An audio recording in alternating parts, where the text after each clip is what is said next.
I've tested every single meta La Liga centre back, and today I'm going to be putting them into a tier list so you guys know who to invest your coins into with FUT Champs coming right around the corner. So obviously this is going to be based on my personal experience with the cards, but I've also been tracking through the in-game stats each individual player's performance, so metrics like interceptions, blocks, stand tackles, they're all being tracked, so it's not going to just be my opinion. I'm going to have some numbers to back them up too.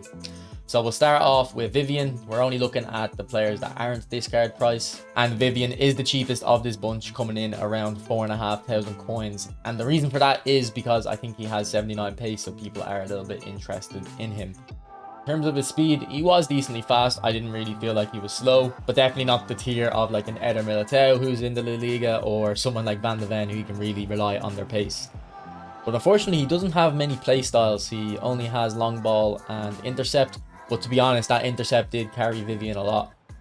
In my stats, he actually had the most possession won per game with an average of 7, so that's actually the highest. The next highest would have been 4.88. Now there was a little bit of an outlier game with Vivian. If we take that outlier game out, he's still averaging 6, which would still be the highest. So that interceptions definitely was really good on Vivian, and he has 87 interceptions down here too. But 2 play styles he's missing is 1, anticipate. In terms of tackling, he was kind of within average, but most importantly, he doesn't have jockey, and I did feel like I noticed the lack of jockey a lot.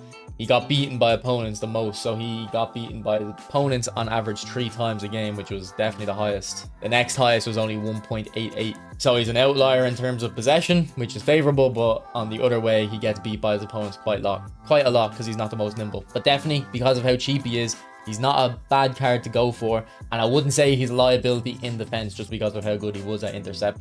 So for that reason alone, I think I'm going to put him in C tier because of the price, but I would recommend, if you have coins to spare, you probably should be upgrading. And one of these players you probably would be upgrading into is Tchouaméni, who's the next cheapest. And while Vivian didn't have many play styles, Tchouaméni has a lot. So he has jockey, he has intercept, and he has anticipate. And unfortunately at the moment, I think Bruiser is broken. I don't know if you guys have noticed, when you use a Bruiser Plus player, the playstyle should be coming above their head. It doesn't happen, so I think Bruiser's broken at the moment. So if EA end up fixing that as well, this Tchouaméni could become even better. But this Tchouaméni really impressed me. And then another great benefit of the card is he can play, or he is a defensive midfielder. Centre back isn't even his day job, but he performed really well in there.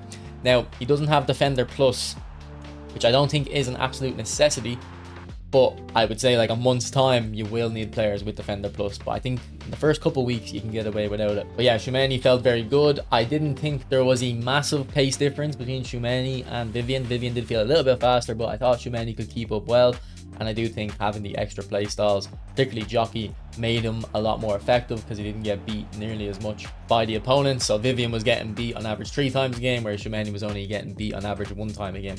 So considering how cheap he is, and just the amount of play styles he has, and also the fact that he can play defensive midfield as well, so you could try him out at centre back and say, you know what, I don't really like him, but he'd probably be one of the better defensive midfielders in the league too. I think I'm going to push Tchouaméni into A tier.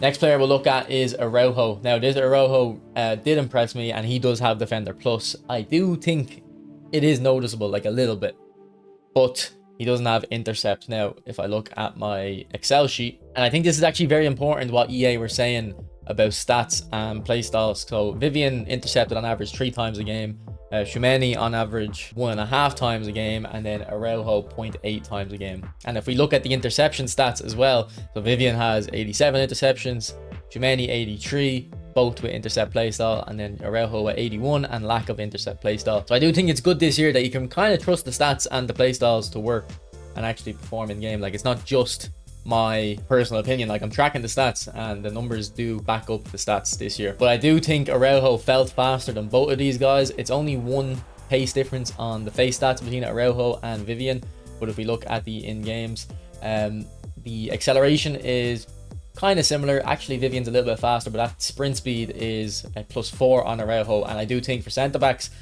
sprint speed is going to be more important, because if you think about it, acceleration is how quick you can reach your top speed. So if you're a dribbler, you want good acceleration because you can beat the opponent and get a shot off or a pass, whereas a centre back, defensively, you're never going to actually be quicker than your opponent's first dribble.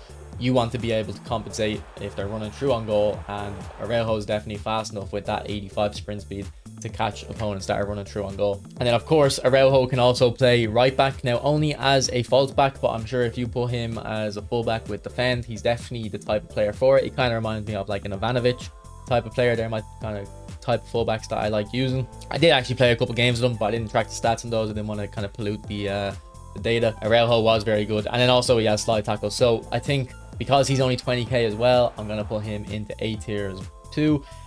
Between Tchouaméni and Araujo, I think, to be honest, I think I might have to still go Araujo just because of that defender plus. I do feel like sometimes if your players don't have the player roles, they kind of just don't mark the strikers and it can leave gaps. So I think Araujo is slightly better than Tchouaméni just for centre back, but overall Tchouaméni I would really recommend, if you're going to Liga, pick him up because you can play him defensive mid and centre back. Okay, so the next player we're going to look at is Rudiger. So I actually packed this guy at the start of the year, and he has Aerial Fortress as a playstyle plus, and to be honest, this is a complete waste of a playstyle. So in my stat tracking, on average there's only 0.26 aerial duels a game. So once in every 4 games your centre backs, or one of your centre backs, will contest an aerial ball. So that's 0.5 times a game for both centre backs. It's a pretty useless skill, and to be honest, a lot of them are corners, and some of them are even like attacking corners too. I do think that playstyle plus is wasted. He also doesn't have anticipate or intercept. Now he does have stopper plus plus, but I do think anticipate this year, it's less about when you tackle, you keep the ball, because I think most players do that now. It's more just, can your player wrap his leg around? And I do think for stopper plus plus, when your defender steps up, you would want them to be able to get a foot in, because there's 2 scenarios that's going to happen when your defender steps up. Either he's going to step up in front of the striker and intercept the ball. Rudiger doesn't have intercept playstyle, so that's not going to happen too much. And the second time is the defender is going to be behind the striker's going to have his back into the centre back, and you want to be able to wrap your foot around. He also doesn't have anticipate. And then again, as we mentioned, Bruiser doesn't seem to be working. So yeah, this card just, it doesn't work. And I think if price wasn't a factor, I would still say he's a better player than Vivian. But because, you know, coins are a big factor, especially at this stage of the game, when there's such a big price difference, more than 10 times, only 15 times more expensive Rudiger is, I'd put him in C tier, to be honest. Honestly, I could argue even D tier, but he was a solid defender. I'm not going to say he wasn't. Like, I do think he was better performance-wise than Vivian. And maybe that's because of the large sprint speed increase, but when it comes to price, no, you just couldn't compete. So he has to go into C tier for me. So next player we're looking at is Militao, and he's coming in around the same price as Rudiger. Now he does have an inform at the moment, which is keeping his gold card out of packs. So maybe there will be a price decrease come Foot Champs on Wednesday. He's going to be out of packs. The inform, the gold card will be back in packs. There might be more supply. It might push the price down again. Although in terms of the general market, maybe cards are going to go up overall. But I would envision that, for instance, Rudiger and Militao are the same price now. Maybe Militao might become cheaper, and if he becomes cheaper, he's 100% a steal. Even if this Militao is more expensive than Rudiger, I would 100% rather Militao. This guy was amazing for me. I wonder if it's that acceleration. Now, I did say that acceleration isn't as important for centre-backs, just because you'd rather the sprint speed when the defender's running through on goal, but it does help this guy get around a lot. And he didn't have jockey, but I think that acceleration, and he's got decent agility and balance for a centre-back. Like Rudiger, for example, is a lot lower.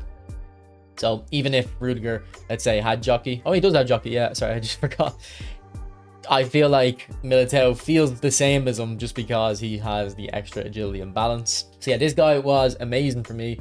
He was winning the ball back on average 4.88 times a game. His tackle success was actually the joint highest at 61%. Now that stat, you wouldn't want to look too much into it because it's all dependent on when I choose to tackle, but it does show when I'm playing with the cards relative to each other. Militao was very good at tackling, and then he does have defender plus and stopper plus, and again I would say he's better with stopper plus just because he's a bit quicker, so when he pushes up he'll be able to react quicker, and again he does have intercept, so sometimes he will be able to get ahead of the defender to actually intercept the pass. Now he also has aerial fortress and precision header, but like I said, they're not that important.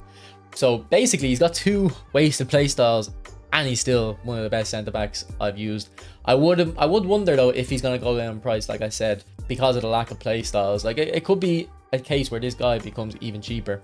But even with that, even if he stays expensive, I think this guy is the best centre-back I've used. He's the only centre-back here that I've actually kept in my team the whole time. Now, I did have Koundé, and you might be a bit surprised about my opinion on Koundé. I was struggling to use this guy, and I do think this card would be a lot better if you could play fullback with a plus, or he could play normal defender with a plus. I do think while he was very good, I don't think he should be double the price of someone like a Militao.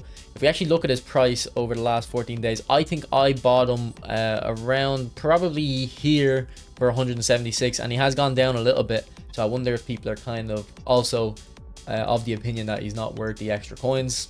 But you can see from his play styles, like, it's not too surprising because he is missing anticipate and intercept. I think every other player here except for Rudiger has had either anticipate or intercept. So let's just look at Araujo again. Araujo has anticipate, no intercept. He has both of them, and then Vivian has intercept. So yeah, the two players that don't have either anticipate or intercept are actually the two players that kind of disappointed me the most relative to their price. So I would actually only put, I mean, when it comes to just pure performance, I would say he might be B tier or maybe the bottom of A tier. But when it comes to price, look, he was definitely better than Rudiger.